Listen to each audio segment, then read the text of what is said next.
네, 반갑습니다. 경제만화방 시작 들어왔습니다. 네. 자, 이광수 대표님, 우리 박시동 대표님 두 분. 안녕하십니까. 안녕하세요. 아, 네. 우리가 일주일 만에 보내요. 휴가를 갔다 와서. 아유, 뭐 잘 다녀오셨습니까? 네, 저야 뭐 잘 다녀왔는데 이광수 대표님 뭐 대구에 가셨다고. 대구에서 네. 2박 3일 네. 가족들하고 시간을 보내고 왔습니다. 아유, 잘했습니다. 네. 아니 네. 한번 가보고 싶었어요. 네. 네, 보통 저희가 잘 안 가잖아요. 그렇죠. 왠지 심정적으로 좀 멀어 보여. 여러 가지. 아니 제가 가서 네. 연락드리고 그랬더니 야 대구를 왜 가? 그래도 가야지. 가야지. 근데 네. 느낌은 뭐냐면 너무 좋다. 대구가 예, 예. 맛집도 많고 예. 그리고 서문시장도 가봤는데 그러니까 옛날에 맛집 많지 않았는데 부쩍 늘었어. 아. 부산 맛집 많아졌고 대구 많아졌고. 그리고 대구에 이렇게 그러니까 대구 분들을 예전에 이제 특히 독립운동하신 그렇죠, 그렇죠. 대구 분들도 많으시더라고요. 많죠. 그렇죠. 아, 네, 원래는 그래서- 야도였는데. 네, 그러니까 그런 것도 보고 왜 국채보상 운동도 사실 그치. 대구에서 예. 시작되지 대구가 않습니까? 원래 옛날에 응. 흔히 말하는 좌파들이 제일 많았던 해방 정국에서. 그리고 돈이 있는데 좌파들. 그치. 네. 그게 거기가 많았거든요. 강남 좌파의 시작이구나 그러니까. 그래서 네. 그런 집들도 잘 보존돼 있어서 그런 거 보면서 너무 좋았고 예. 또 왜 이렇게 대구 분들 친절하세요. 이광수 대표가 또 잘생겼고 또 호감형이라 그런 거야. 근데 또 어디 갔더니 몰래 또 아는 분들. 아는 분들이 와서 잘 보고 있다고. 근데 이제 대구의 소수라고. 어쨌든 잘 다녀오고 여러분도 꼭 가보시고 한 가지 추천. 네, 네. 왜냐면 대구에 네. 간송미술관이 새로 생겼어요. 유명하죠 간송미술관. 서울에만 있는데 예, 예. 상설미술관이 아니고 서울에는 이제 무슨 기획전시가 있을 때만 열리는데 대구는 상설에서 열려요. 매일. 그래요. 한번 여러분 가보시면 너무 좋다. 그런데 저는 그걸 통해서 그런 생각도 들었어요. 이 문화나 아니면 뭐 경제도 그렇지만 사실 좌우 뭐 이게 진보나 보수가 따로 없잖아요. 네. 예, 그런 측면에서 문화 이런 걸 통해서 그 벽을 또 넘을 수 있지 않을까? 대구가 또 김광석. 김광석 거리가 그러니까. 있죠. 예, 네. 유명하죠. 그래서 너무 좋았습니다. 여러분도 한번 가보시면 네. 네. 어디 다녀오셨습니까? 아, 휴가는 따로 못 갔습니다. 아이고. 네. 골프만 한 2번 쳤네요. 그게 휴가지 뭐. 일상 휴가. 네. 본격적으로 오늘 이제 국정운영 5개년 계획 들어가기 전에 요즘에 주식 상황이 보니까 3,200 정도에서 코스피가 왔다 갔다 예. 이렇게 하는 행보를 좀 보이고 있으면 어떻게 보십니까? 일단 8월은 음. 관망세 장세로 일단 봐야 될 것 같아요. 네. 뭐 좋게 볼 만한 사유도 있긴 있지만 크지 않고 그다음에 또 뭐 악재도 뭐 있긴 있지만 뭐 별반 없고 그래서 관망 장세인데 관망 장세 내에서의 그러면 어떻게 해야 되느냐?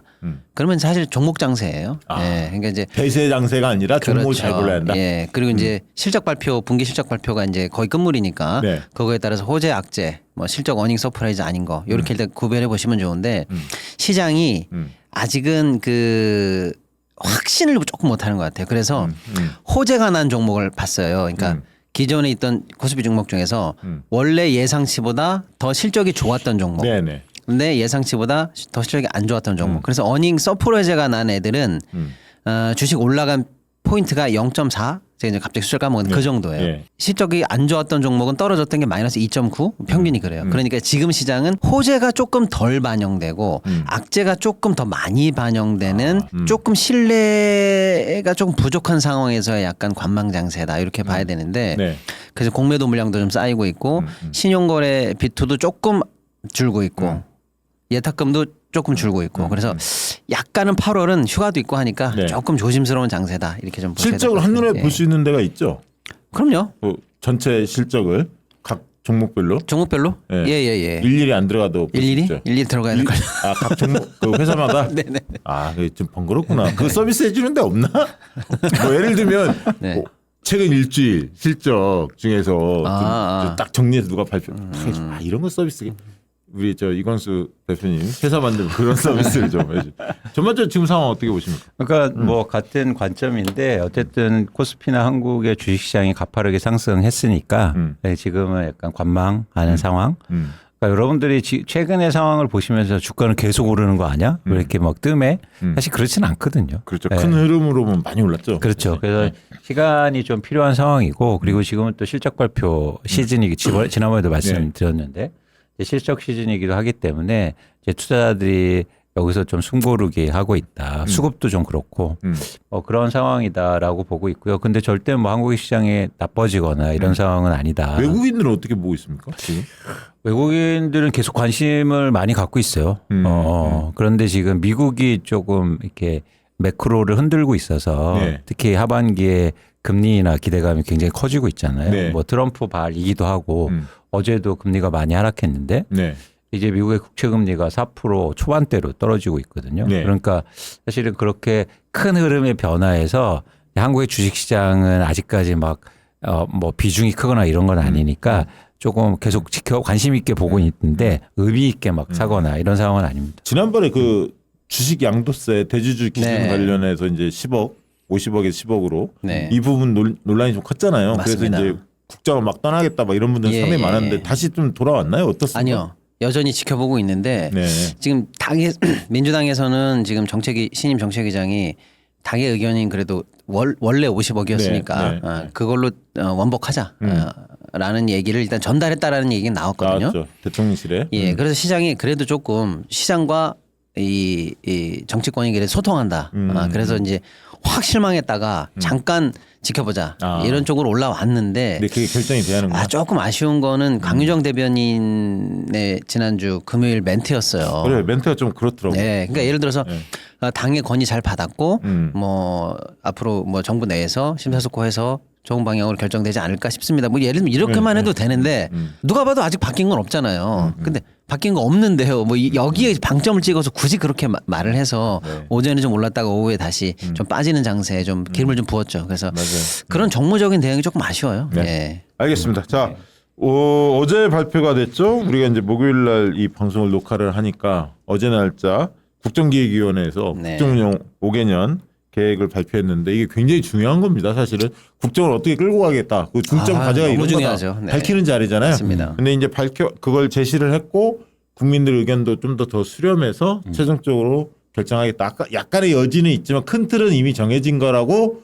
봐도 무방한 거 아니겠습니까? 네네. 그 특징을 좀 살펴봐야 하는데 이광수 대표님 전반적으로 또 거기 자문도 하셨잖아. 네네. 자문위원으로 참여도 하셨는데 전반적으로 어떻게 보고 계십니까? 일단 경제에 저희가 이제 관심을 갖는 거니까 좀 좁혀서 경제 분야로. 그러니까 네. 경제에서 큰 틀은 뭐 네. 대통령께서도 계속 말씀하시는 것처럼 자금의 흐름, 그러니까 큰 어떤 한국의 자본이 있으면 한정돼 있잖아요. 네. 그 자본의 흐름의 방향을 부동산에서 자본시장과 자산, 그러니까 예를 들어서 주식시장이라든가 이렇게 투자시장으로 큰 물줄기를 바꾸겠다. 사실 이게 부동산에서 주식으로. 그렇죠. 이제 가장 큰 흐름은 사실은 거기에 방점이 좀 찍혀져 있고 네. 그런 입장에서는 그러니까 저는 특징적으로 본 게 그러니까 저도 이제 경제 일본과에 있었는데 이번에 저희가 과거에 없던 정책들이 좀 들어왔어요. 뭐냐면 대표적으로 어떤 거냐면 이제 은행에서 부동산 대출을 많이 해주잖아요. 네네. 그럼 위험 가중치가 증가합니다. 그러니까 쉽게 말해서 돈을 꿔주는, 그러니까 빌려주는 은행을 조절해서 그다음에 규제를 하거나 이렇게 정책을 만들어서 부동산으로 흘러가는 돈줄을 막겠다는 거예요. 이제 그게 큰 방향성이고 새로운 거였고 그러다 보니까 그러면은 단순하게 막는 게 아니라 주식시장에 돈이 이제 또 흘러 들어가게 해야 되는데 주식시장으로 어떻게 물꼬를 트일까 이런 고민들이 많이 저희가 했었고 그런 고민들이 이제 내재화돼 있죠. 이번 정책에. 개별 정책에. 그렇습니다. 그래서 사실 어제는 이제 발표 자리였고 네. 이게 거의 한 뭐 300, 400페이지가 나올 거예요. 네. 이제 거기에서 상세한 내용들이 다 들어가 큰 있는데 꼭지만 나온 거죠? 그렇습니다. 그렇습니다. 그래서 일부 이제 어제 자료 보시고 뭐 이게 뭐 하자는 거냐, 뭐 그냥 헤드라인만 나온 거 아니냐. 근데 그만큼 사실은 세부 자료들이나 정책 방향들이 다 만들어져 있는 거고요. 어쨌든 우리가 그동안 얘기해왔던 그런 부동산에서 주식으로 네. 그리고 자산시장의 변화 그러면서 한국의 산업의 생태계의 변화까지도 추구하는 그런 전체적인 방향성은 잘 그려졌다고 저는 네. 판단하고 있습니다. 자료를 한번 볼까요? 이광수 대표 준비한 자료. 그러니까 이거 어제 뭐 예. 발표한 자료인데요. 예. 제가 특징적으로 본 게 어쨌든 제일 처음에 나오는 게 저 흐름이죠. 그러니까 네. 부동산으로 간 돈을 생산적이지 않다라고 일단 판단하고 있고 그걸 이제 생산적인 분야로 물꼬를 바꿔야 된다. 네. 이런 것들이 큰 흐름이었고 네. 그래서 다음 장 보시면 이제 중요하게 본 게 이제 코스피 주식시장 관련된 건데 저는 저 5천 시대라는 말을 좀 주목해서 보고 있어요. 네. 그러니까 저게 논란이 좀 있었어요. 저렇게 5천이라는 거를 숫자를 찍을 명시적으로 부담이 되거든요. 약간. 했습니다. 근데 또 명료해 목표가 부담이 되지만. 네. 그러니까 저는 저기에서 의지가 있다고 봐요. 아. 그래서 여러분들이 뭐 아까도 잠깐 대표님 질문하셨는데 논란이 있잖아요. 뭐 대주주 양도세나 네. 아니면 배당분리 과세나 뭐 이런 것들에 대한 논란이 있는데 큰 흐름에서는 일단 갈 길은 계속 갈 거다. 그렇지. 예. 그렇게 보여지는 거지. 그걸 잘 보셔야 돼. 이거를 수치를 5천이란 그 단어를 딱 찍었다. 네. 이거 의지가 느껴진다. 그렇죠. 그 얘기잖아요. 그러니까 제가 뭐 이렇게 말씀드리면 회의 자리가 있잖아요. 네. 숫자를 넣을까 말까한 거에 대해서 엄청나게 엄청 논의를 해요. 당연하죠. 부담스럽거든요. 그치. 그러니까 그래서 뭐 숫자를 넣잖아요. 어. 그러면 다들 뭐 이거 뭐 지킬 수 있냐, 막 이런 얘기들 하더라고요. 일단은 국장들 이런 사람들이 긴장하지. 너 못 지켰어. 아 근데 되게 흥미로운 게 뭐냐면 이게 회사하고 다른 점이더라고요. 아. 그러니까 저는 오랫동안 그냥 회사만 다녔잖아요. 네. 회사는 숫자로 얘기하지 않는 건 야 꺼져. 그건 그치. 맞아. 그게 맞는 얘기. 목표가 명확해. 그렇죠. 예를 들어서 응. 미래에셋에서 이렇게 회의를 한다. 그러면 목표를 제시하잖아요. 그치. 그럼 숫자가 없는 목표다. 그럼 뭐 하자는 거냐. 하는데 저는 이게 국정의 논의. 국정에서 수치는 잘 안 해요. 그러니까 전 진짜로. 저는 깜짝 놀란 거예요. 노력한다. 그럼요. 추진한다. 네, 최선을 깜짝 다하겠습니다. 놀란 거예요. 아니 수치는 뭐예요? 물어보면 다들 이거 원래 안 하는 거예요. 그런 만큼 저게 이례적인 거고 의미가 그렇습니다. 있다는 그렇습니다. 그래서 저희가 이제 저 숫자에 대해서 잘 보세요.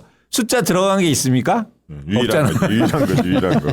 맞아요. 수치 잘. 그래서 저거는 의지의 표현이다. 맞아요. 네, 네. 그런 것들 여러분들이 맥락을 좀 읽어보셨으면 좋겠다는 말씀을 드립니다. 네, 다음 장 하나 지속 성장 기반 강화하겠다.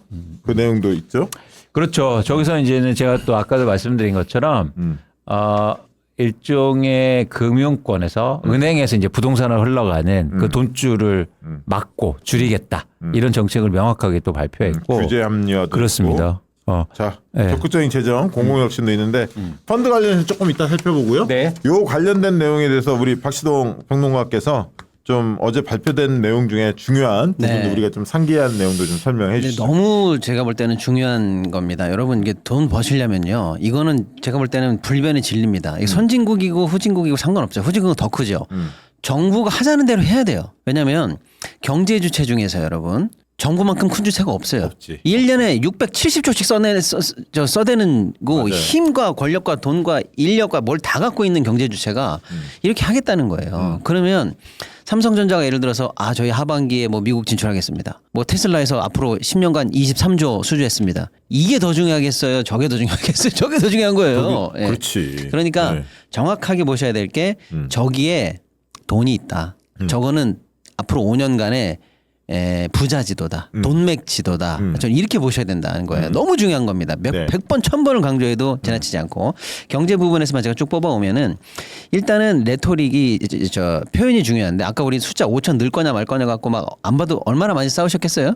그런 것처럼 경제 앞에 무슨 단어를 넣느냐가 제일 중요해요. 네. 여러분 그냥 비교해 보시라고 제가 문재인 정부 때 국정 인수위 끝나고 나서 경제 앞에 뭐라고 들어가는지 아세요? 네. 더불어 잘 사는 경제예요. 어? 벌써 느낌이 오잖아요.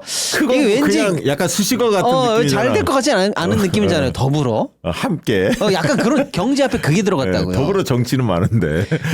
굳이 비판을 안 해도 그 느낌이 주는 게 이 정부가 경제에 대해서 바라보고 있는 힘과 포인트가 어딘지를 보여주잖아요. 더불어 잘 사는 경제에서 지금 이재명 경제는 뭐냐?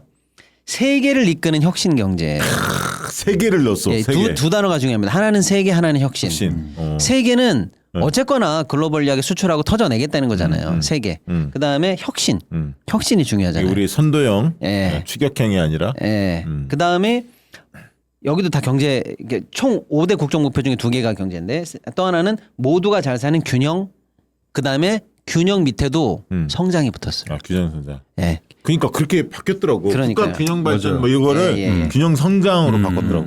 예를 들면 옛날에는 고르게 발전한다. 그러니까 고르게 예. 내 삶을 책임진다. 약간 이런 느낌으로 분배 성장, 예, 분배론을 예. 얘기했는데 지금은 균형 뒤에 성장까지 붙였어요. 그러니까 확실하게 다이나믹하게 경제를 끌어올리겠다. 만들어 보겠다라는 그런 단어들이 들어갔다는 게 중요합니다. 그러니까 저성장을 좀 끌어올리겠다는 거죠. 네. 그게 중요하고요. 이제 핵심적인 거는 여기가 다 사실은 제가 이제 쭉 뽑아왔는데 예. 이게 다 테마입니다, 여러분. 예. 이게 테마예요. 이걸 잘 아셔야 돼. 앞으로 어떤 분야, 어떤 종목에 관심 가지려면 이 내용을 잘 들여다봐야 돼. 지금은 근데 제가 알려드리는 테마를 공부하기에도 시간이 없어요. 그러니까 다른 테마는 보지도 마세요. 그렇지. 원래 하던 거 있으면 하시고 아니면 볼 필요도 없어요. 맞아. 지금 이야기 잘 들으십시오. 자, 첫 번째.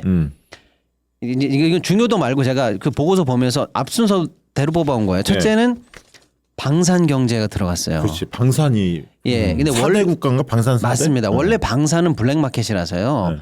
국정 목표로 삼기에는 좀 그렇지. 꺼려했어요, 옛날에는. 원래 이강수 대표가 그거 싫어했잖아. 싫어하죠. 그 전쟁이나 잘 팔리는 상품 아니야? 네, 그리고 사실은 이제 우리가 실제로 파는 가격하고 뒤에서 백마진으로 받는 가격도 많이 다르고 국제적으로는. 그다음에 예를 들어서 분쟁 국가예요. A 국가에 우리가 물건을 팔았어요. 그럼 그 물건으로 B 국가를 공격해서 B 국민들이 만약에 많이 죽었다고 쳐봐요. 그럼 B 국민들은 이게 한국이 물건 팔아서 우리가 지는 거야? 이럴 수가 있거든요. 그렇지, 그래서 사실은 조용히 처리해야 되는 영역임에도 불구하고 이번에 방산 관련해서 세게 들어갔습니다. 그런데 기존의 방산을 키우겠다, 수출 잘해서 뭐 돈 많이 벌어보겠다 이 수준이 아니라 약간 이걸 산업 생태계를 만들겠다는 내용이 들어갔어요. 그러니까 이걸 키우면 있잖아요. 국방력도 좋아지는 좋아지죠. 거예요. 자연스럽게 좋아. 더군다나 사실은 이제 미국 트럼프 대통령이 우리 방위비 올려 10배 올려 이렇게 뻥카치고 사실은 뭐 3%까지는 올려봐 이런 얘기를 할 거잖아요. 네. 거기에 올라간 비용에 대해서 어쨌거나 다 미군한테만 줄 수 없고 수입 무기로만 찰 수 없고 우리 내에서도 소화를 해야 되잖아요. 어차피 올라갈 거면. 그거랑 좀 맞물린다고 저는 봐요. 그래서 멘트가 중요합니다, 여러분. 방산 벤처, 방산 중소기업을 육성하고 R&D를 확대해서 K방산이 세계 4대 방산 국가로 가겠다. 아니, 못을 박았어요. 야, 그러면 제가 이렇게 던질게. 알기 쉽게. 최근에 우크라이나 러시아 종전할 것 같으니까 이제 방산 주가가 약간 또 빠졌단 말이야. 네. 이제 근시안적으로 보면 막 그런 것들이 있는데 국가적으로 방산 산업을 키우겠다라고 한다면 이걸 또 주목해서 볼 필요가 있다는 그겁니다, 이제. 더군다나 이제 방산이라면 딱 꼽히는 그 대표적인 몇 개 있죠. 뭐 현대로템, 뭐 한화 뭐 있지만 거길 기본으로 하고 카이 뭐 이런 걸 기본으로 하고 그 밑에 사실은 서포트할 수 있는 중소 벤처도 같이 키워내겠다는 거예요. 그게 중요해. 그게 중요해. 예, 그게 중요하지. 아니 왜냐하면 나도 이제 안목이 보인다. 이게 쫙 보여. 왜냐하면 이거를 무기로 보지 마세요. 이건 최첨단 기술 분야예요. 그렇지. 거기 뭐 AI도 들어가고 뭐 다양하게 들어가고. 무조건 AI 들어가고 드론 나오고 로봇 나오고 칩 나와야 돼. 그래서 제가 볼 때는 뭐 자주포 만들고 뭐 이것도 중요하지만 전차, 뭐 그 안에 들어가는 뭐 전자제어기기나 그 기계 회사들 그 회사들이 확장성이 좀 높아 보여요. 그러네. 단순히 무기에 들어가는 게 아니고 그게 막 드론에도 들어가고 이제 그럼요. 뭐 최첨단 분야에 이제 퍼져간단 말이에요. 네. 근데 이 방산 부분이 굉장히 민감한 부분이어서 무기가 한번 잘못되면 어떻게 됐습니까? 그렇죠. 그래서 그 회사들을 면면히 보면 기술이 굉장히 그럼 뛰어난 그런 회사인데 회사가 어떤 회사인지를 알려면 그런데 납품하는 회사들 중에 그 기술을 갖고 있는 찾아내야겠네. 그렇죠, 자료를 그렇죠. 서치하고 막 이래야겠네. 그렇죠. 예. 이제 그런데 눈을 돌리시라고 제가 알려드립니다. 이게 중요하네. 왜 돈맥 지도냐면 그렇죠. 이 그냥 방산으로 간다. 이거를 누가 글자를 모르겠습니까? 이 속에 이렇게 몇 단계 들어가면 우리가 어디를 봐야 되는지까지 이렇게 나온다는 거죠. 그렇죠. 예. 자, 그다음에 중요하다. 이제 AI 이건 뭐 워낙에 공약을 세게 했습니다. AI 이제 세계 3대 AI 강국으로 가보겠다라는 건데 네. 이건 여러분이 다 아시는 거죠. 그래서 이제 공공 관련해서도 뭐 하고 소버린 AI도 계속 하고 그다음에 GPU도 사오고 결정적으로 공공 데이터를 적극 개방하겠다 이런 얘기까지 했어요. 네. 이것도 사실은 중요해. 이렇게 얘기하면 그런 뭔가 보다 싶은데 예를 들면 이런 거예요. 소버린 AI 개발하는 거 지금 선정 받아가지고 5강까지 네. 추려졌어요. 5강까지. 연말에 하나 더 떨어지고 내년 상반기 하나 더 떨어져요. 3강 남아요. 근데 그 3강이 하나하나가 다 팀이에요. 아, 그러면 그 같이 협력하는 업체들이 딱 협력체들이 있구나. 다 있어요 지금. 그러니까 그 그룹이 다 3강이 추려지는데 보나 마나입니다. 하나는 전체적인 소버린 AI가 잘하는데 하나는 핸드폰과 관련한 나는 통신 AI 대충 알것 잘하는. 같은데, 알죠, 그거. 다 알잖아요. 대충, 예. 누가 추려질지 뻔합니다. 네. 특별한 일이 없는 한. 네. 그러면 거기 안에 있는 팀들이 뭘 하는지 다 보시면 되고요. 그다음에 GPU 국가가 무조건 사준다고 지금 다시 한번 확언을 했잖아요. GPU 만들어지면 뭐예요? 데이터 센터 만들겠죠. 예, 데이터 센터 관련한 또 업체들이 있을 거 아닙니까? 네. 어디라고는 얘기 못하지만 아무튼 그런 데가 있고요.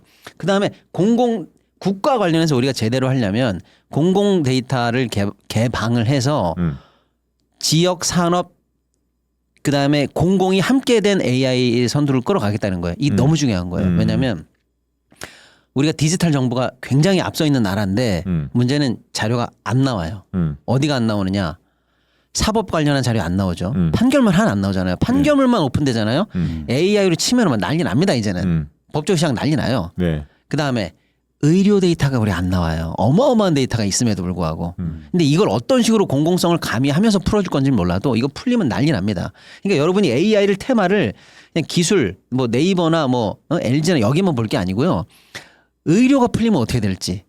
사법이 풀리면 어떻게 될지.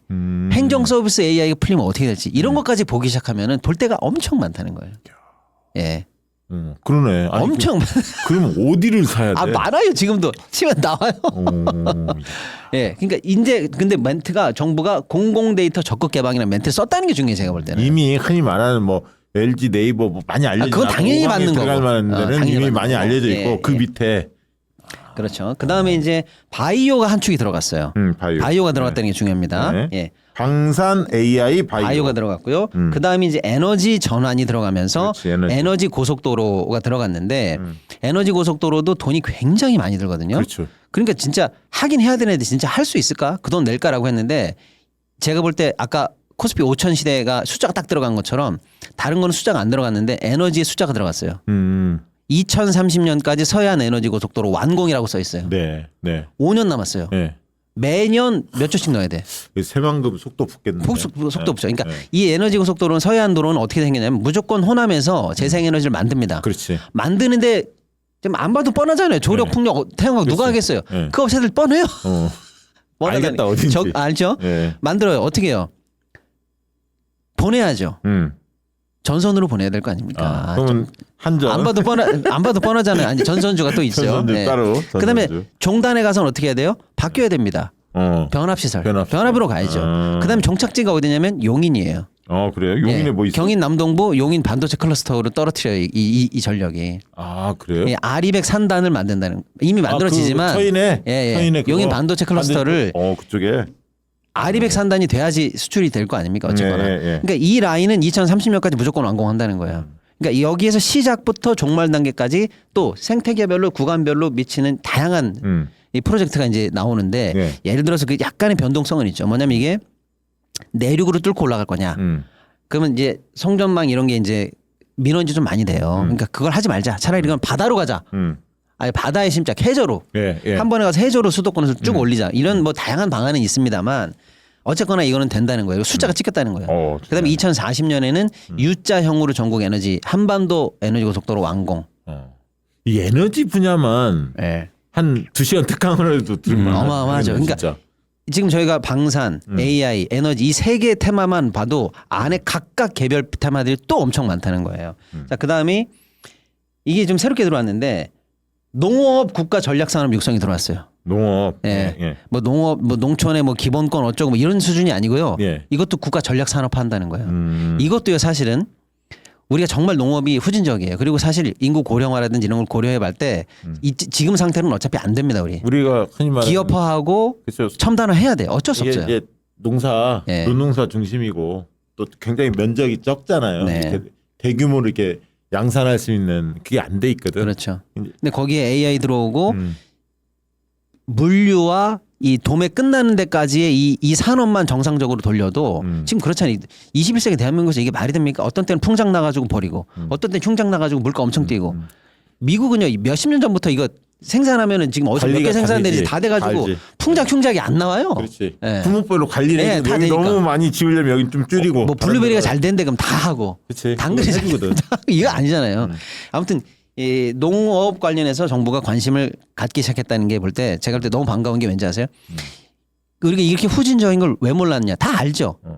근데 그동안은 이 카르텔 때문에 안 건드리고 다 기생해서 서로 넘어갔어요. 이거 정부가. 농협하고 다 연관돼 다 있어. 있죠. 그래서 이거 귀농 인구들이 늘으려면 이런 게 좀 확 바뀌어야 돼. 바뀌어야죠. 귀농 인구. 그러면 지방도 같이 살 수 있고. 맞아요. 근데 이재명 정부면 이 카르텔, 이 유통 카르텔 한 번은 깰 수 있을 것 같아. 저는 개인적으로 그걸 좀 기대해봐요. 관련된 유통 업종이 좀 떨어지게 되는데 관련된 혁신이 일어나겠네 유통. 그 다음에 이제 많은 분들이 이미 아시는 이 문화 강국 5대 문화 강국으로 가면서 K 컨텐츠. 근데 이거는 네, 엄청나죠.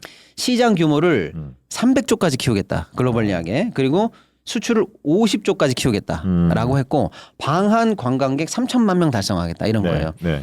관광객 3천만 명 달성하려면 어떻게 해야 됩니까? 민간이 인바운드 관광 많이 하면 되죠. 그럼 여행사가 당연히 수주 받죠. 그렇죠. 근데 걔네들이 왔을 때 죄송해요. 그분들이 왔을 때 한국 관광을 재밌게 하고 돈을 써야 될 거 아니에요. 그치. 좋은 추억을 만들고 또 가야 되잖아요. 네. 그러기엔 현재 우리 관광 인프라가 좀 부족해요. 부족하지. 결제도 부족해. 그렇지. 지도도 부족하죠. 이 숙박 라인을 잡는 것도 되게 어려워요. 이런 인프라를 정부가 깐다는 거예요.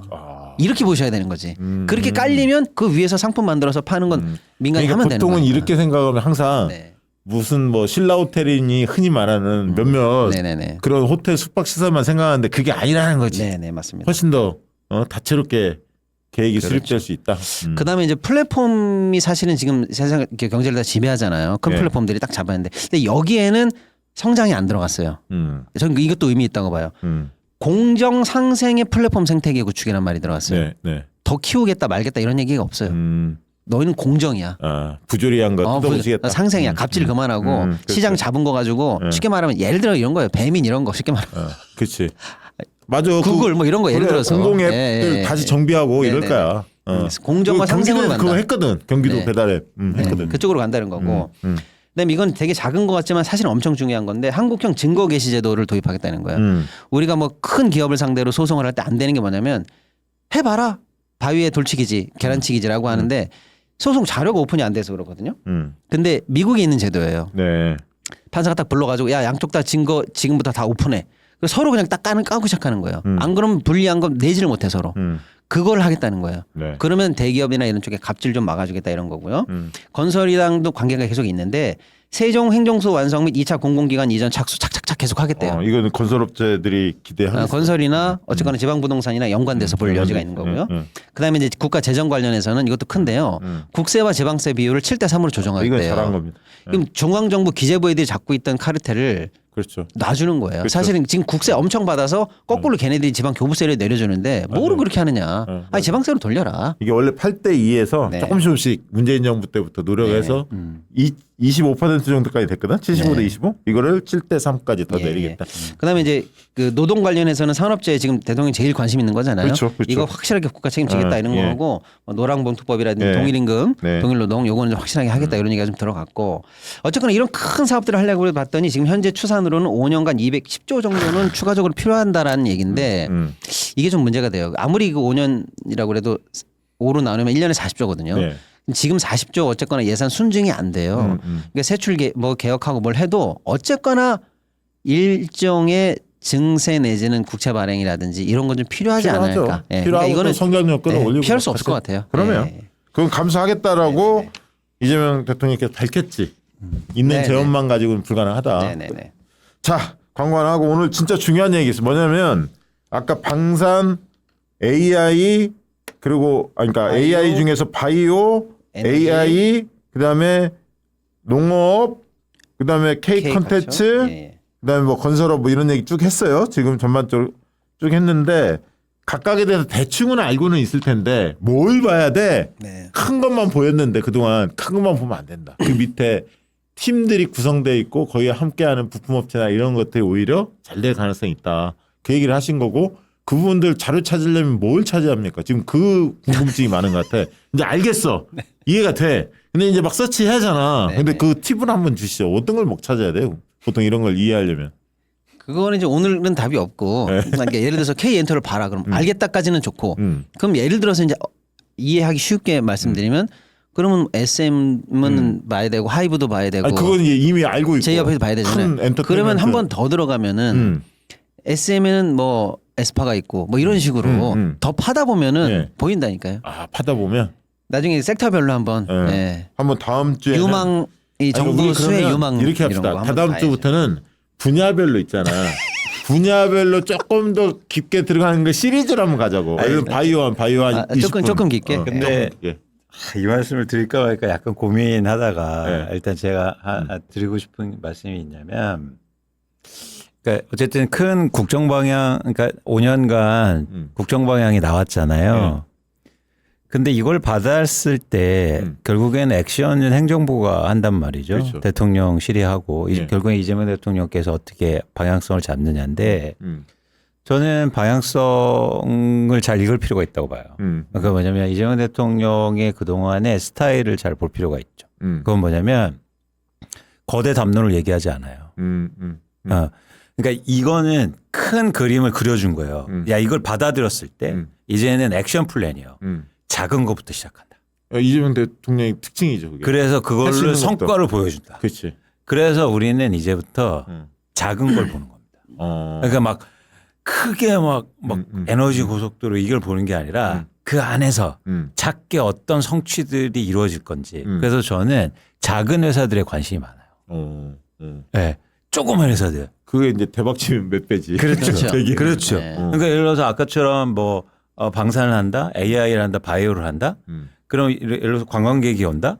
이랬을 때 작은 회사들의 변화 속도가 훨씬 빨라질 거예요. 왜냐하면 정부가 거기에 타겟을 맞출 거기 때문에. 왜냐하면 그렇지. 이거는 기본이에요. 우리가 같이 생각해 볼 때 내가 성과를 보여주고 싶어요. 예를 들어서 엄청나게 큰 회사가 큰 분야가 바뀌기에는 힘들지 않습니까? 그렇지. 근데 지역이 조그맣게 변해요. 아니면 조그만 회사가 막 이렇게 돼. 이런 거는 바로바로 나타나잖아요. 전 이게 이런 방향성으로 갈 것 같다. 그러네. 이게 이제 사실은 하루 아침에 이게 습득되는 건 아닌데 그런 종목을 꾸준히 들여다봐야 그렇죠. 뭐 열흘이든 한 달이든 들여다봐야 이게 보이는 거잖아. 관련 업종 사람들한테 이야기도 좀 들어보고. 그래서 이 판이 열렸을 때는 우리가 이제 코스닥이에요. 코스피보다는 코스닥으로 업종에 그러니까 한번 잘 보시면 규모가 작고. 그러니까 뭐냐면 거기에서 새로운 업체들 그동안 우리가 안 봤던 회사들이 여기에서 뭔가 모멘텀을 갖고 막 이렇게 커가는 거죠. 그거를 이재명 대통령의 방향성을 저는 그렇게 잡을 거라고 생각합니다. 아마 이 방송을 보실 거예요, 대통령께서. 그리고 제가 정리해서 한번 보내드리고 그게 굉장히 속도가 빨리 진행되는 방법이다. 알겠습니다. 자, 광고 하나 하고 또 펀드 얘기하고 또 여러분들 질의응답 받도록 그렇게 하겠습니다. 비교원 홍보해 드리도록 하겠습니다. 아니 왜 아직도 3년간 같은 통신사 인터넷 계속 쓰고 계세요? 속도는 빠르게 혜택은 빵빵하게 비교원 인터넷 비교원 할 땐 인터넷 가입 성형석도 인터넷 가입을 원할 땐 비교원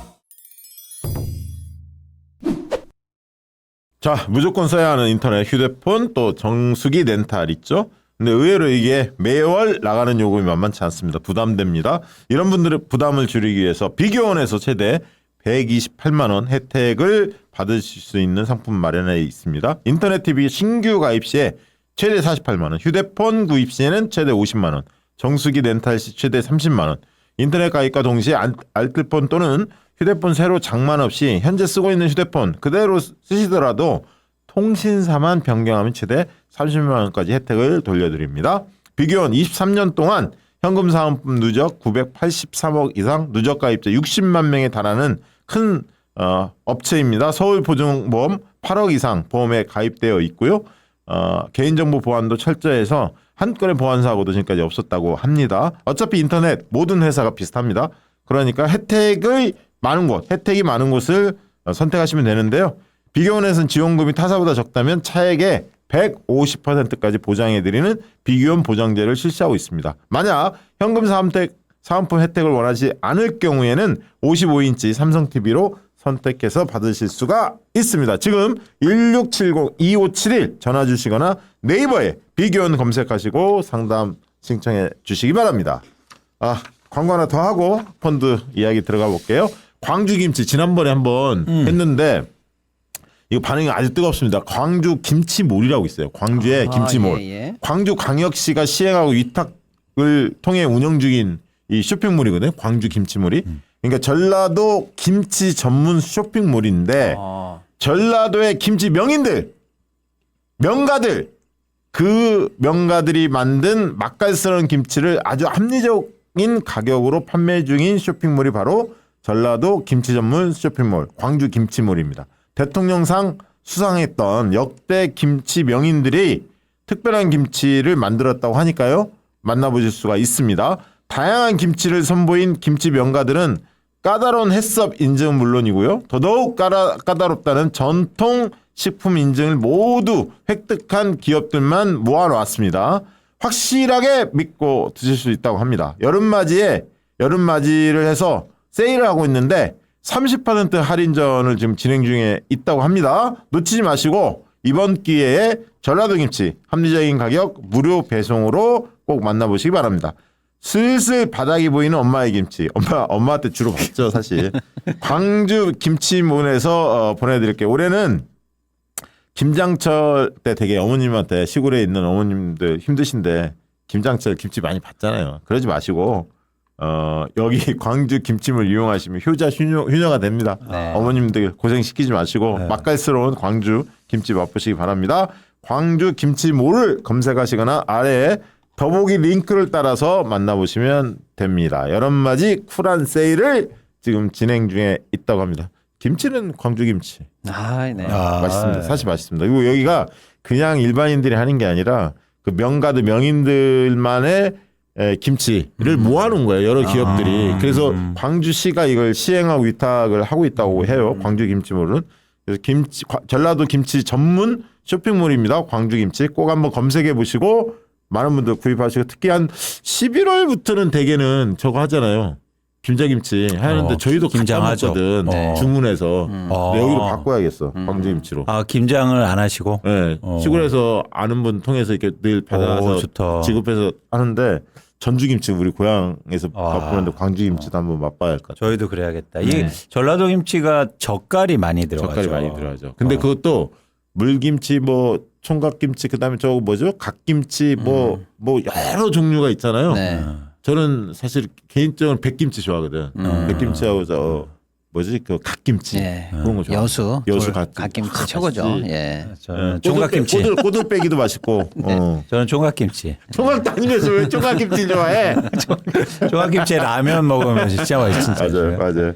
자, 마지막 정보. 파김치도 맛있고. 아니 그렇죠. 광고 그거? 네. 그거 마저 하죠. 그거. 자. 하루힘 홍삼 옥타플러스 국민주권정부의 성공을 함께 만드는 길 그 뜨거운 응원에 보답하는 이벤트는 계속됩니다.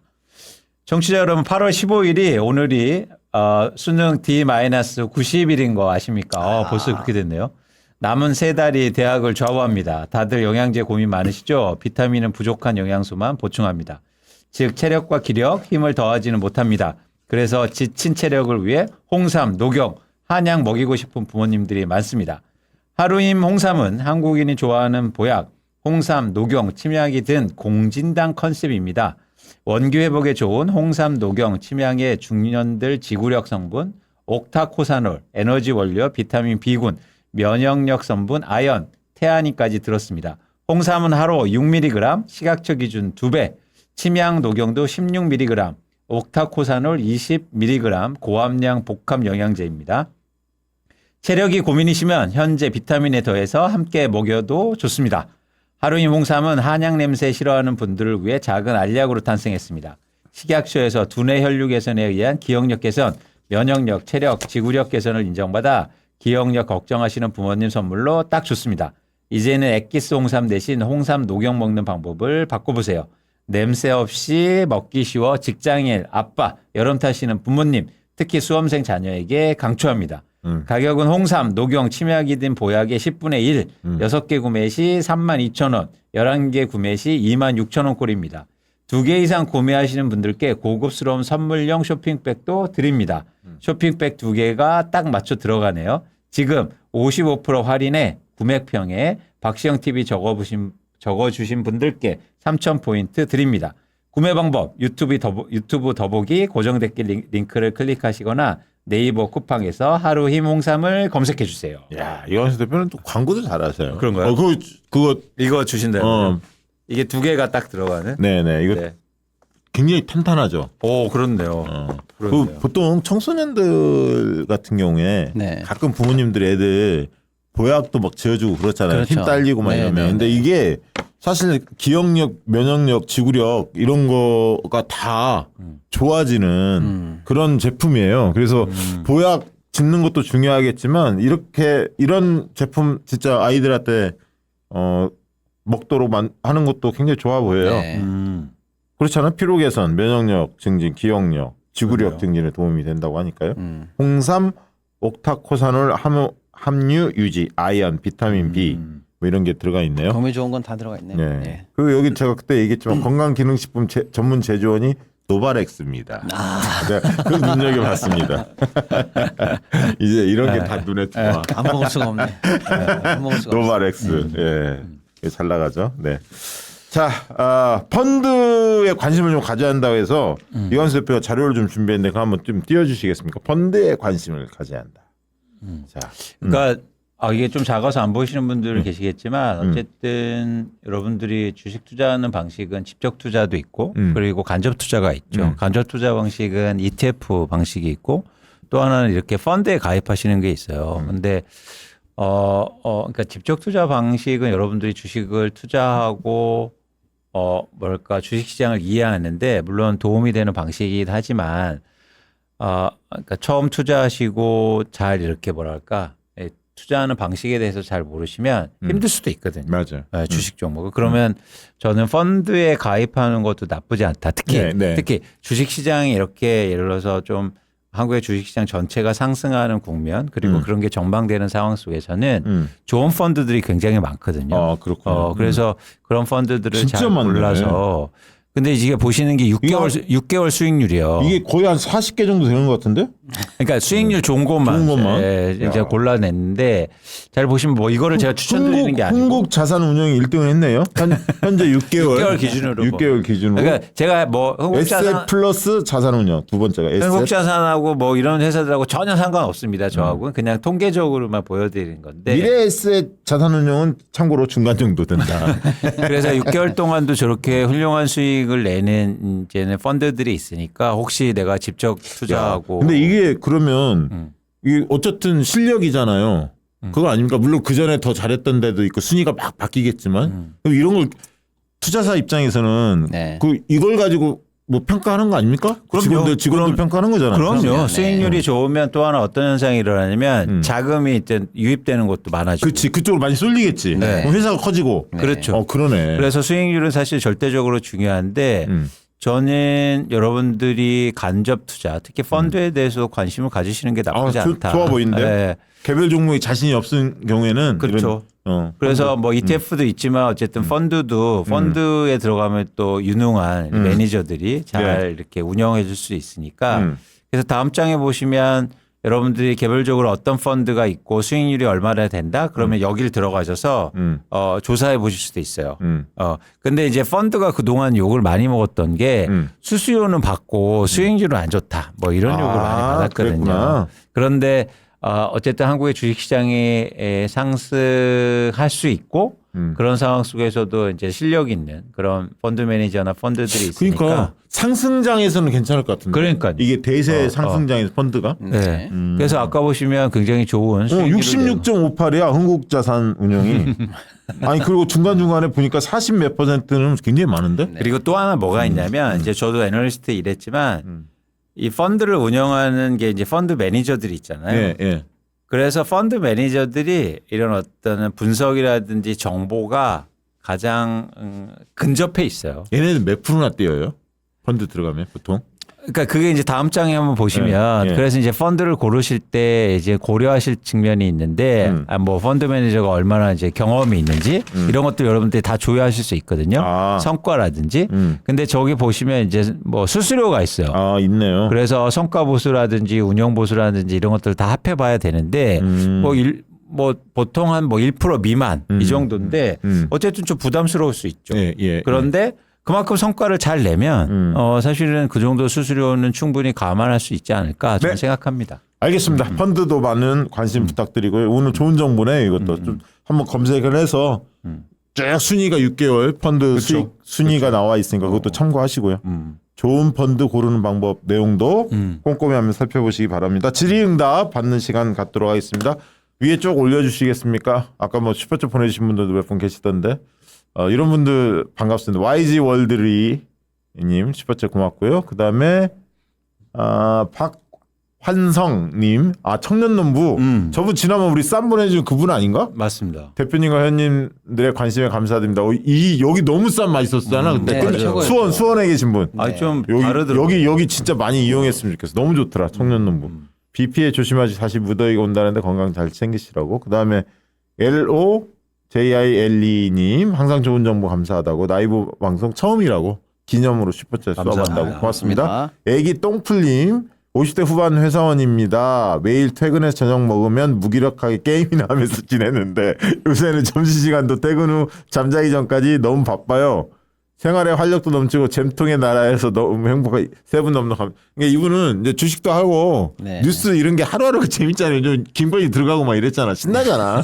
그러니까 그 얘기야. 지금 요즘 활력 넘친다고. YG 월드리님 한국전력 계속 구간 내에서 오르락 내리락 하는데 팔면 오를 것 같고 손절할 만큼은 안 내리고 그러네요. 왜 그럴까요? 그리고 또 한 가지 질문. 공매도 어느 정도면 많은 거고 주가에 어떤 영향을 끼치나요? 뭐 이 질문 많이 하시는데. 그 두 가지만 맞죠? 한 사람 거를 다 할 수는 없으니까. 자, 일단 한국전력이 주가가 올랐다가 빠지고 뭐 거래량도 많고 이런 구간은 시장에 관심이 많다는 거예요. 뭐 전에도 얘기드렸지만 어쨌든 한국전력이 갖고 있는 특히 원전 관련된 자회사가 있지 않습니까? 수력원전, 수력원, 한수원, 한수원이 네. 거기에 대해서 가치 평가가 새롭게 이루어지는 그런. 근데 아까 AI 그 고속도로 뭐 이렇게 하다 보면 한전도 약간 가능성이 있는 거 아니에요? 그렇죠. 그렇죠. 근데 이제 지금 한전이 관심을 많이 받는 거는 뭐 전 세계적으로 지금 에너지가 다 관심을 많이 받고 있는 거고 그렇죠. 특히 이제 한전 밑에 예. 발전사들 원자력 애들이 한수원 애들이 예, 더 예. 관심 받는 거야. 그래서 외국인들이 주구장창 사고 있다고 보시면 돼요. 한수원을 한전을요. 한전을. 예, 예. 그러면 당분간은 어쨌든 한전은 뭐 크게 그 떨어질 가능성 별로 없는 거 아닌가요? 그러니까 YG 월드님이 만약 한국 주식을 이제 샀다 가정할게요. 그러면 이제는 이거 기다려. 그러니까 이렇게 주식을 산 다음에는 예측하는 게 아니에요. 제가 말씀드린 대응하는 거야. 거지. 그게 우리 지난번 썸네일이야. 그러니까 예를 들어서 저기서는 대응하는. 예측을 하려고 이제 여쭤보시는데 대응하는 겁니다. 그러니까 무슨 얘기냐면 떨어지면 그냥 팔고. 떨어지면 팔고 떨어지면 갖고 있는 거예요. 예. 그래서 최고점에 조금 약간 떨어지면 그때 팔고. 그렇죠. 그러니까 그 원칙. 그런 걸 지키시고 또 하나 보자. 한국전력은 되게 굉장히 중요한 그 회사고 또 하나 저는 이런 생각도 들어요. 뭐냐면 한국전력이 지배구조 관련된 거나 영업 관련돼서 좀 취약한 부분이 있어요. 무슨 얘기냐면 한국전력이 제대로 된 전력을 쉽게 말해서 전기료를 못 받고 있어요. 그러니까 전기료 때문에 마이너스예요, 사실은. 그치. 그걸 사실 올려줘야 돼. 근데 얘기하면. 만약에 주주들이 막 들어와서 그러면 이제 요구가 나오겠죠. 요구 나오겠죠. 그동안은 공개회의니까 찍소리 못했던 거지, 사실. 그래서 막 이렇게 네. 뭐 예를 들어서 결의를 하고 주주들이 요구가 늘어나면 그런 변화 가능성도 있어요. 그래. 나는 전기세를 조금 더 올려야 한다고 봐요. 그 특히 그 대기업들 있잖아요. 공장 이쪽은 네. 그 일반인들에 비해서 굉장히 혜택 받고 있거든. 사실은 전기료가. 그래서 뭐 펑펑 쓰죠. 일부에서는. 공매도 관련된 저 얘기는 뭡니까? 그러니까 공매도는 뭐 어느 회사냐에 따라서 다 이게 많다 적다가 다르기 때문에 한 방에 말씀드릴 수는 없는데 이렇게 보시면 될 것 같아요. 남들이 다 올라간다고 생각하는데 왜 우리는 공매도가 많냐? 그러면 거기가 단기간에 꼭지라서 내려간다고 배팅하는 사람이 많은 거예요.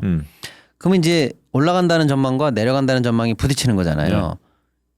그런데 이제 우리가 주식을 샀어요. 그러면 이론적으로 올라가는 거는 너무 해피한 케이스인데 제일 떨어졌을 때가 손해가 났을 때는 휴지 조각 되는 거예요. 손실은 0이에요. 0. 그렇지. 0으로 가면 손실이에요. 원금 날리는 거. 근데 공매도 한 사람들은 내려가면 돈을 버는 거예요. 그렇죠. 근데 주가가 올라가잖아요. 그러면 계속 손실이에요. 그 사람들. 예, 사서 다시 갚아야 되니까요. 그러면 반대라고 보시면 돼요. 그러니까 그쪽은 우리는 주식을 그냥 현물을 직접 사면 수익은 무한대고 이론적으로요. 손실은 유한해요. 네. 영원이에요. 근데 공매도는 반대예요. 수익은 내려가는 것만이고 예. 주가가 올라가는 만큼 손실이 무한대로 갈 수가 그렇죠. 있어요. 그러네. 그러니까 공매도 입장에서는 공매도를 친 사람들과 또 이걸 막는 사람들 간의 미묘한 이 경계선에서의 전쟁이 나다가 한 번에 야 이거 올라갈 것 같다라고 흐름이 잡히는 순간 손실이 무한대로 벌어질 가능성이 있기 때문에 예. 빨리 사다가 오히려 갚아야 돼요. 그러니까 이걸 숏 커버라고 하거든요. 도로 사러 들어와야 돼요. 공매도 그러면 있는 주식도 하면서 공매도를 같이 하는 사람도 있겠네. 네네네. 어. 그러니까 제 말씀은 공매도가 많다고 해서 무조건 겁먹으실 필요는 없다 이 얘기예요. 공매도가 많아가고 있는데 오히려 더 많은 매수세와 더 좋은 호재 때문에 위로 방향이 잡힌다. 그럼 걔네 그럼 빨리 공매했던 애들이 또 사러 들어와서 그래서 손실을 올라가는 걸 많이 더 보태줘요. 그치. 그러니까 겁먹지 말고 보시라 그 뜻이에요. 큰 흐름이 예, 예. 중요하다. 자장 매니아님 왜 대주주 양도세 배당 분리가 아직도 논쟁 중일까요? 아까 이 부분은 대통령실에 어쨌든 한 달 내에는 결론 내릴 것 같지 않습니까? 이달 말이나 내달 초 정도는. 근데 네. 하루아침에 바로 바꾸기에는 좀 그러니까 이거는 수렴 기간을 저는 그 프로세스 관리상 필요하다고 봅니다. 사실 딴 게 아니라 이미 방향이 정해져 있는데 그냥 저도 이래봤잖아 저한테 방향이 정해져 있는데 약간 심사숙고하는 느낌을 약간 줘야지. 그렇지 않아? 뭐 그렇긴 한데 네. 솔직히 말씀드리면 이제 우리가 코스피 5천 시대 간다 뭐 이렇게 했고 뭐 결국 여권 내에서도 네. 좋은 의견이 나오고 있으니까 네. 방향이 정해졌으면 조금 시간 낭비는 좀 안 했으면 좋겠다는 네, 게 뭐한 달 들어요. 내는 네네네. 뭐 정리될 것 같습니다. 그다음에 LOGICA 비트님 단일 종목들 투자한 수익률이 ETF보다 낮으면 그냥 ETF 투자하는 게 속 편하겠죠? 아니면 결국 높은 수익률을 위해서 계속 노력해 봐야 할까요? 어렵다고. 그러니까 저거는 지금까지의 그 흐름이고 지금까지 흐름 때문에 미래가 결정되는 건 아니거든요. 예를 들어서 ETF 수익률이 높다고 해서 계속 높을 거냐. 반대로 단일 종목 투자했는데 수익률이 안 좋다고 해서 계속 안 좋을 거냐. 이건 아니기 때문에 결국엔 ETF가 어떤 ETF고 단일 종목이 뭐가가 되게 중요한 거죠. 그래서 그건 단순하게 이렇게 비교할 거는 로지컬 비트님 아닌 것 같고요. 그 단일 종목이 어떤 건지 그리고 그 ETF가 뭔지가 더 중요해 보입니다. 단순하게 비교하기는 좀 어렵다. 그럼 제가 네. 한 말씀만 더 드리면 저분들 저 질문하신 저분의 말은 어떻게 해야 속편할까 이거잖아요. 속편하지는 않죠. 공부를 해야 되잖아요. 그런데 지금 조금 공부하시다가 내가 뽑은 종목보다 ETF가 더 훨씬 좋으니까 나 그만할까라고 하시는데 그건 아니에요. 하는 김에 더 하셔야 되고 그럼 ETF는 공부 안 하고 속편하냐? 그렇지도 않아요. 선생님이 택한 종목 그 섹터의 ETF만 해도 그냥 안 봐도 10개가 있어요. 그리고 그걸 글로벌리하게 하면 같은 섹터라도 미국에 있는 ETF까지 합치면 그것도 20개 넘어요. 그중에 어떤 거는 또 레버리지가 커. 몇 배 수익이 날 수도 있고 또 이게 떨어질 것 같으면 또 반대로 잡는 레버리지가 또 큰 ETF도 많아요. 그러니까 ETF만 사실은 전문으로 파도 공부할 게 많아요. 그러니까 공부 안 하고 속편한 건 없다. 네. ETF도 그냥 무조건 나 그냥 2차전지 이해하는 2차전지 ETF 할래. 이렇게 해서 쉽게 결정나는 게 아니고 ETF 내에서도 한 10개가 있기 때문에 어차피 공부해야 된다. 근데 하시는 김에 예, 그냥 조금 종목 공부를 더 하셔야 나중에 ETF 선별할 때도 조금 본인 눈이 올라가실 것 같습니다. 네, 시티 뉴욕님 여기저기 유튜브에 8, 9월 조정이 올 거라고 예상해서 현금을 확보해야 한다는 말을 많이 하더라고요. 그래서 저도 얼마 안 되지만 마음이 조급해지네요. 어떻게 대응할까? 아까 조정장이라고 말씀하셨는데 저분은 이제 9월 달까지도 그렇게 조정장이 올 거라고 유튜브들이 많이 떠드는 모양이에요. 경제 유튜브들이 어떻게 보십니까? 지금 일단 9월에 현재 기준으로는 미국의 금리 인하 확률이 현재 기준으로는 100%입니다. 오늘 기준으로는. 근데 심지어는 이제 아예 0.5를 낮출 수도 있다는 B컷 확률이 30% 이상 현재 올라가고 있는 중이라서 네.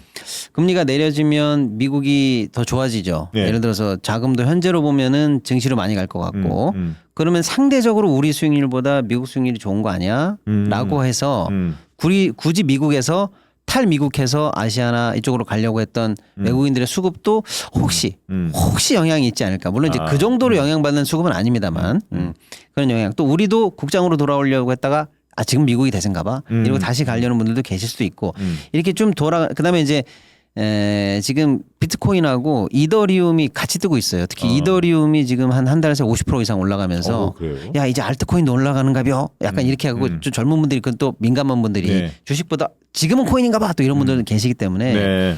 전체적으로 조금 이제 확실하게 우리만 지금 한 두세 달은 세계적으로 우리만 올랐잖아요. 예를 들면 그 정도 장은 아닐 수 있는 외부 환경이 조금 있어요. 그러니까 우리도 계속 매력적인 걸 지금 자꾸 보여줘야 된다는 게 제가 마음이 좀 급한 거죠. 아까 세제 개편이니 뭐 이런 거. 그리고 예. 큰 틀을 보면 9월까지도 조정장이라고 볼 수는 있겠네요. 뭐 큰 틀로 보면. 네, 근데 일단 상법 개정안은 지금 순차적으로 착착착 나가는 거예요, 민주당이. 이렇게 뭐 집중 투표제니 뭐 쭉 한다는 거예요. 그런 식으로 쭉쭉 나가고 있고, 다만 이제 그 세제 개편안이나 이런 게 조금 이제 발목을 잡는데 이거 빨리 떨어내고 다시 이제 매력을 좀 보여주고 또 하반기 이제 수출이나 또 이재명 대통령의 이제 한미 회담이 제가 볼 땐 또 중요한 변곡점이 될 것 같아요. 거기서 이제 주요 산업군들에 대한 피해가 좀 덜하면서 뭔가 마무리가 잘 됐다. 그러면 이제 우리 증시 내에서는 큰 노이즈는 이제 제거된 거니까요. 네. 그런 상황을 좀 다 지켜보셔야 될 것 같아요. 호재가 좀씩 더 있어 보이긴 합니다만 아무튼 신중하게 잘 판단하셔야 할 것 같고 이우진님이 주린이라고 하면서 가끔 주식 토론방 들어가 보면 이래저래 악재였고 호재만 남아있는 듯한 종목인데도 불구하고 안으로는 주식 토론방에 가보면 세력들이 개미 털고 들어가는 거라고 말하는 사람들이 있는데 이게 어떤 개념인가요? 라고 세력들이 털고 간대 개미들. 그러니까 개미들이 주식 들고 있다가 이제 개미 털기 뭐라고 어떤 의미냐면 이제 개인 투자자들이 그 주식을 들고 있는데 주가가 막 빠지면 막 두려워서 막 팔잖아요. 근데 그걸들 누가 사갖고 산 다음에 다시 올린다 뭐 이런 것도 있을 수 있고 아니면 올리면서 막 또 사고 뭐 팔고 이렇게 이제는 시세를 조정한다는 말인데요. 계속 개미들은 뒷북친다 이런 얘기가 있잖아요. 그렇죠, 그렇죠. 그래서 이제 그 뒷북을 이제 털기라는 말을 쓰는데 저는 그 말을 크게 신빙성을 갖고 있지는 않아요. 근데 보통 주식 토론방에서 막 이렇게 막 얘기가 오가잖아요. 맞아요. 주가의 변동성이 크면 그렇게 얘기하죠. 그게 거의 반영이 돼요. 막 와글와글 해서 이거는 뭐 저희 언론사들이 뭐 장난치는 겁니다. 우리 버텨야 합니다. 막 이런 거 있잖아. 그게 실제로 주식이 반영이 됩니까? 어떻습니까? 토론방에서 막 이루어지는 얘기들. 근데 그러니까 이것도 마찬가지예요. 아까 제가 말씀드린 것처럼 그 원인 파악을 자꾸 하려고 하지 마세요. 아, 대응을 한다. 그러니까 저렇게 변동성이 그 어떤 주식의 변동성이 크다는 건 뭐냐면 그 회사가 뭔가 지금 앞으로의 그 변화가 있을 것 같다라는 생각을 하셔야죠. 아, 일단 변동성이 크다는 얘기는. 그러니까 왜 변동성이 크지? 개미 털기야? 원인 파악을 하지 말고 이렇게 변동성이 커지니까 이제 앞으로 뭔가 큰일이 있는 거 아니야? 이런 생각을 하실 필요가 있다는 거죠. 거기에 이제 집중하시면 어쨌든 저렇게 주가의 변동성이 커지면 뭔가 이후에 큰 변화가 일어난다. 그런데 잘 보시면 그건 결국엔 둘 중에 하나거든요. 흥미롭게도. 그렇게 변동성이 크면 크게 오르거나 크게 빠지거나. 둘 중에 하나예요. 자, 이거를 이제 그럴 수도 있겠구나. 그래서 마음의 준비를 좀 하자는 거죠. 그럴 수 있어요. 주가 변동성이 크면 크게 오를 수도 있어요. 반대로 이제 많이 빠질 수도 있거든요. 이 준비를 해야겠구라는 신호로 받아들이면 된다. 근데 그거를 막 누가 막 장난쳤어. 뭐 언론 기자가 나쁜 놈이야. 애널리스트들 막 사기꾼이야. 이렇게 해석할 이유가 없다는 거예요. 네. 알겠습니다. 조이님이 이제 질문 딱 2개만 받아야겠네. 주식 좀 한다는 분들이 5일선, 11선이라고 이야기하면서 주가가 어떻다는 말을 자주 하는데 차트 보는 방법 같긴 한데 이게 무슨 뜻인지 5일선, 11선. 네, 그러니까 차트에 대해서 저거 하나를 지금 여쭤보실 정도면 아직 아무것도 모르시는 건데요. 먼저 말씀드리면 차트는 역사책입니다. 과거에 이런 패턴이 이렇게 있었다라는 걸 잘 정리해 놓은 역사책이에요. 근데 그거를 당연히 공부하셔야죠. 네. 역사를 모르고 미래를 예측할 수 없는 것처럼. 네. 근데 이제 다만 우리가 전문 차티스트가 될 정도까지 공부를 할 필요가 없어요. 그러니까 저렇게 어려워서 막 머리가 아파요라고 할 정도로 공부할 필요는 없다. 근데 차트에 관해서 공부해야 될 게 한 10개 정도 돼요. 그 10개 정도만 유튜브 보면 널려 있어요. 또 쉬운 책들도 있으니까 그 정도만 공부해 보시되 이건 과거의 이야기책이다라고만 생각하고 보시면 될 것 같습니다. 마지막 질문. 뽀리니님. 회사에서 일하면서 몰래 본다고 지금 방송을. 회사 퇴직연금 투자하는데 안전자산을 투자할 만한 곳 알고 싶다고. 그러니까 투자에서는 안전자산이 없어요. 퇴직연금은 진짜. 그래서 이제 안전자산이라는 게 없다. 모든 자산은 변동성이 크기 있기 때문에. 그런데 이제는 덜 변동성이 큰 자산이 있을 수 있는데 일단 올해 하반기를 보고 조금 기난복에서는 저는 퇴직연금의 미국 채권 국채 비중을 좀 늘리시면 어떨까 네. 생각을 해봅니다. AGNC 질문 나왔네. 그거 마지막으로 해야겠다. AGNC랑 그 배당주로 미국채 30년 커버드 콜 ETF 투자자인데요. 그냥 AGNC로 집중하는 게 좋을까요? 아니면 국정 믿고 한국지수 ETF를 추가 투자하는 게 좋을까요? 그거는 잘 지금까지 해오셨으니까 네. 일단 컨셉이 좀 달라요. 이거는 배당주고 지수 ETF는 어쨌든 시장의 시세를 보고 반영하는 하는 거. 거잖아요. 그래서 그 우리 질문하신 분이 이 자금의 성격 그리고 내가 어떻게 투자할 건가를 결정하시고 아 나는 길게 그냥 지속해서 투자해야지. 그럼 그냥 배당주 갖고 있고. 예, 그다음에 뭐 조금 더 사시고 배당 받은 걸로 재투자하고 이런 방식이고 저는 한국의 ETF 지수 ETF를 사는 것도 좋다라는 말씀드립니다. 네. AGNC는 또 금리 인하 수혜 주기도 하잖아요. 어제 2% 올랐어요. 아 그래요? 네.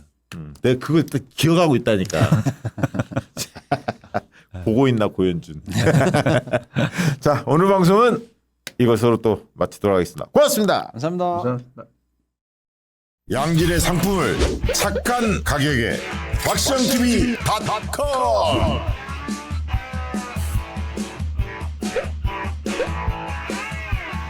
다양한 상품들 식품 건강 생활 쇼핑이 구원이다 박시영TV.com